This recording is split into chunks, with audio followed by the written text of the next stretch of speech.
Good day, ma'am. Good day, everyone. Let's move on to lesson 2, Philippine culture icons. But first, let's have introduction. So, a pop icon is a celebrity character or object whose exposure in popular culture is regarded as constituting a defining characteristic or of a given society or era.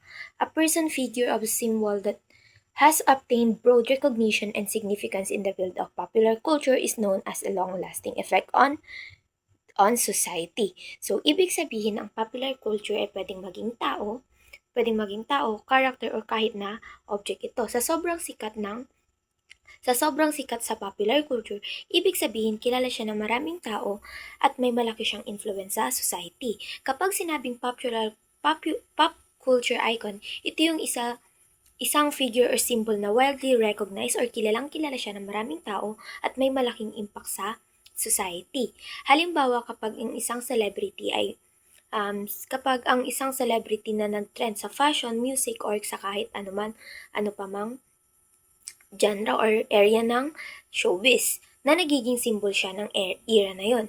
Ang mga pop icons ay hindi lang siya basta-basta sikat kundi may long-lasting effect din sila sa society. Nakaka-influence sila sa mga trends, movements, and fashion. Trends sa mga uso like mga dances, musics, and fashion. Movements is yung sa pagbabago ng society. Yung sinabi ko kanina, fashion or sa pananamit or style nila. Pwede silang manggaling sa iba't ibang fields tulad ng music, sports, technology, entertainment, and fashion. Next slide naman is the characteristic of popular icons. Popular icons are individuals that are widely recognized and celebrated within a particular culture or a society. Due to their significant impact, influence, or representation, these icons hold special place in public consciousness and often embody key values, trends, or themes.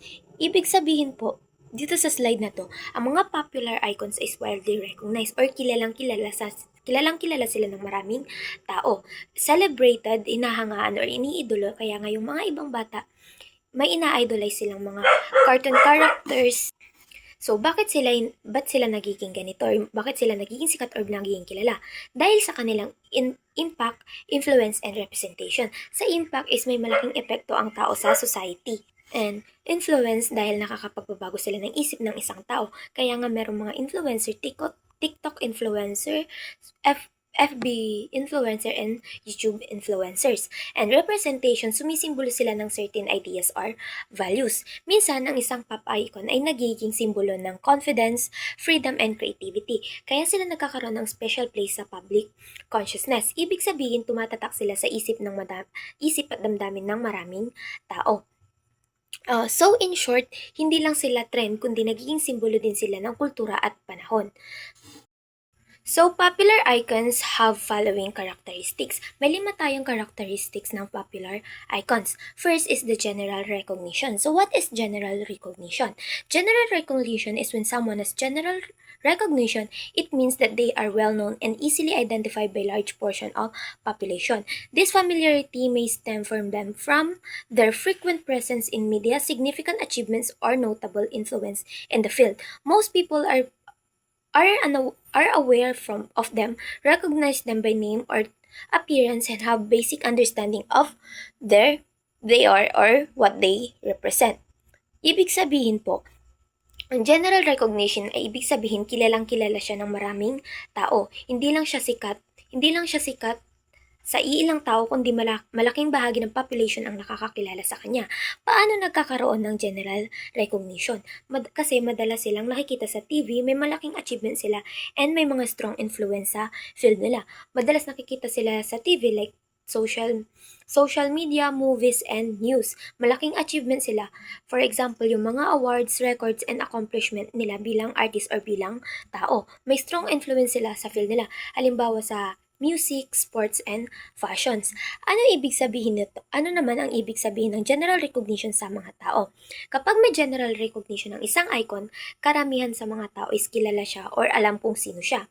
Nakikilala siya kaagad hindi lang sa pangalan kundi pati rin sa appearance na kahit sa name lang makikilala na nila kung sino yung tao na yun. And may idea ang mga tao kung ano yung nire-represent niya.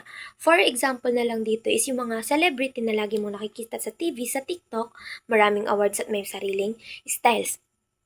Kahit hindi mo siya kilala personally, alam mo kung sino siya at kung ano yung image niya sa public. That is general recognition. Ibig sabihin ng general recognition is widely known, easily recognized, and may identity sa public. For example na lamang dito si Taylor Swift. Alam mo yung pangalan ni Taylor Swift, and kapag naririnig mo yung pangalan ni Taylor Swift, alam mo na siya yung magaling sa music, magaling siyang kumanta. And that is the example of general recognition. Next is number 2, cultural impact. So when we say cultural impact, when someone has substantial cultural impact, they play a key role in driving changes or reinforcing aspects of culture that resonate with a broad audience. Cultural impact once leads to the adoption of new ways of thinking, acting with society, influencing everything from language and to the social norms and collective beliefs. It is transcend generation, creating legacies that endure kung long after the initial impact has been made. Ibig sabihin, kapag sinabi ng cultural impact ang isang tao, ibig sabihin, kapag sinabi natin may cultural impact ang isang tao o bagay, ibig sabihin malaki yung epekto niya sa paraan ng pag-iisip at pamumuhay ng maraming tao. For example, kung may influencer or artist or leader na nagiging trendsetter, naapekto niya kung paano magsalita, manamit, o mag-isip ang ibang tao. So, kapag may substantial or malaking cultural impact ang isang celebrity or isang tao, nakakatulong sila sa pagbabago ng culture, like new trends or ideas. Or minsan, pinapalakas nila yung existing culture, like yung mga traditions and so on. Dahil dito, nagkakaroon ng new ways of thinking or acting ang society. Nakakaapekto sila sa language, paraan ng pagsasalita, art, social norms, or kung ano ang normal sa society and beliefs sa paniniwala ng tao. Importante din na ang cultural impact hindi lamang siya panandalian, kundi pwede itong tumagal kahit lumipas na ang maraming panahon.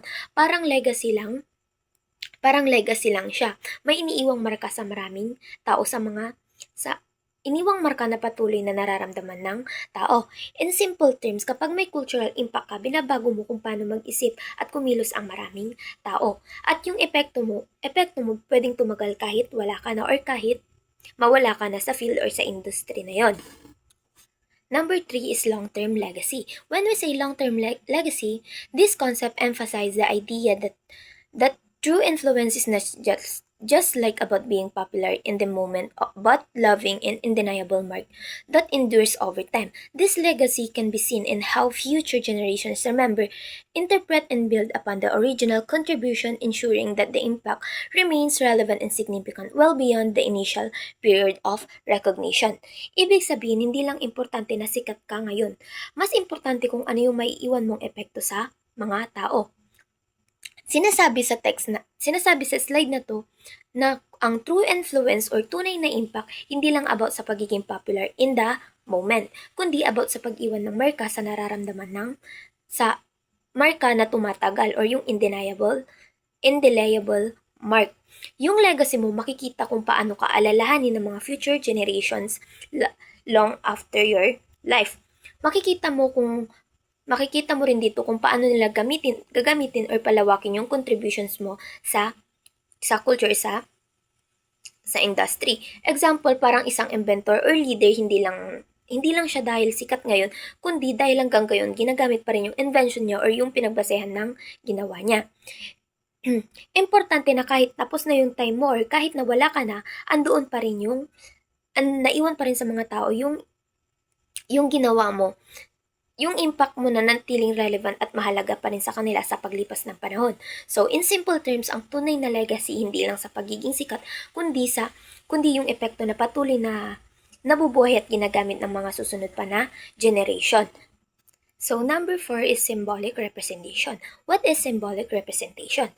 Popular icons act as symbolic representation standing for or encapsulating larger ideas, values, or issues prevalent within society. They serve as the symbols of embodiments of broader or socio-economic or cultural themes and trends. Kapag sinabi nating Symbolic representation, ibig sabihin yung isang tao or icon ay nagiging simbolo ng mas malaking idea or ng meaning. Yung mga popular icons like celebrities, musicians, leaders, or even kahit ano pang sports, yung mga naglalaro ng sports, hindi lang sila basta sikat, kundi may nire-represent din silang values and ideas. Parang they stand for something, or ibig sabihin kapag nakita mo sila, may naisip kang mas malalim na kahulugan. Example dito, isang artist na pwedeng maging symbol siya ng freedom or self-expression. Isang leader na pwedeng maging simbolo ng change or ng unity. Dito, these icons become embodiments. Para silang mismo yung representation. Yung sarili mismo nila ang nagiging representation ng mga bigger themes sa society tulad ng culture, social issues, and economic conditions and trends. Sa madaling salita, ang symbolic representation ay kapag ang isang tao or bagay ay nagiging simbolo ng mas malaking idea or kahulugan sa society. And next is multi-platform exposure. When we say multi-platform exposure, appearing across the various platforms allows an individual to reach a wide and diverse audience. For example, a musician who's available on streaming services, featured in films and covered music magazines, achieves greater visibility than one limited to single medium. This extensive exposure strengthens, amplifies their influence, making them perceived and recognizable figure in public life. So, basically, ito yung strategy na hindi ka lang nakadepende sa isang lugar o sa isang channel para makilala ka. In Tagalog, nagpapakalat ka ng influence or ng baka sa iba't ibang platforms. Diverse audience, kunwari sa ibang tao sa Twitter kaysa sa YouTube. If you're a creator or brand, hindi pwedeng sa Facebook ka lang dapat, kundi magpapakalat ka ng influence mo sa iba't ibang social media platforms. Gagamitin mo yung mga social media platforms like Facebook, TikTok, YouTube, Twitter, Instagram para ma-expose mo yung sarili mo sa online or sa mundo or sa society. The musician example or yung sabi dito, imagine a musician. If yung kanta lang niya ay nasa Spotify, okay lang kung may followers siya. Pero what if nasa streaming services siya like YouTube, Apple Music or sa iba pang social media platforms. And then yung music niya pwede rin gamitin sa mga pelikula. So, pag ginamit yung music niya sa pelikula, pwedeng maging sikat siya or mas magkaroon siya ng social media exposure. Ang result nun is magkakaroon siya ng mas makikilala siya ng maraming tao. And that would be all for our lesson for today. Thank you po.